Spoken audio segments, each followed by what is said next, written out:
Hello everyone, আসসালামু আলাইকুম। নতুন আরো একটি শর্ট ভিডিওতে তোমাদেরকে স্বাগতম জানাচ্ছি। যদিও এই ভিডিওটা আমি পুরোপুরি নিয়েছি, যারা দেখতে ইচ্ছুক তারা অবশ্যই কমেন্ট বক্সে লিংক দেওয়া আছে, দেখে নিবা।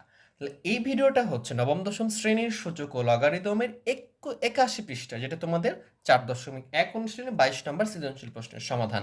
এখানে ক নম্বরে যেটা বলছিল যে এখানে এক্স এর মান নির্ণয় করতে বলছিল, আমরা এক্স এরটা উঠাইছি, দেন এটা আমাদের সাধারণ 4 নম্বর প্রশ্ন, সেটার সমাধান এটা।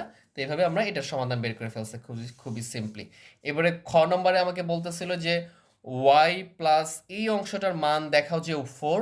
এই জন্য আমরা প্রথমে ওয়াই এর মানটা বের করে নিছি, ক্যালকুলেশন করে দেখতেছি 1 আসতেছে।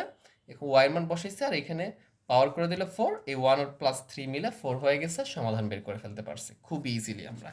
এবং গ নম্বরে যেটা ছিল আমাদের, গ নম্বরে ছিল আমাদের এই অংশটা, যেখান থেকে আমাকে বলছিল যে Y divided Z equal to 25 দেখাতে বলছিল। এই জন্য আমরা ওয়াই এর মান খতে বের করে ফেলছি এবং জেড এ আমরা এই অংশটা লিখে ফেলছি। দেখো জেড এর এটা ক্যালকুলেশন করে আমরা 1/25 পেয়েছি। জাস্ট এখানে মান বসিয়ে দিয়েছি, অ্যান্সার 25 চলে আসছে। এভাবে খুবই সহজে সিম্পলিফাই করে ফেলেছি। আর ভিডিও দেখার জন্য অবশ্যই চ্যানেলকে ভিজিট করে প্লেলিস্ট থেকে দেখতে পারো, কমেন্ট বক্সেও লিঙ্ক দেওয়া থাকবে।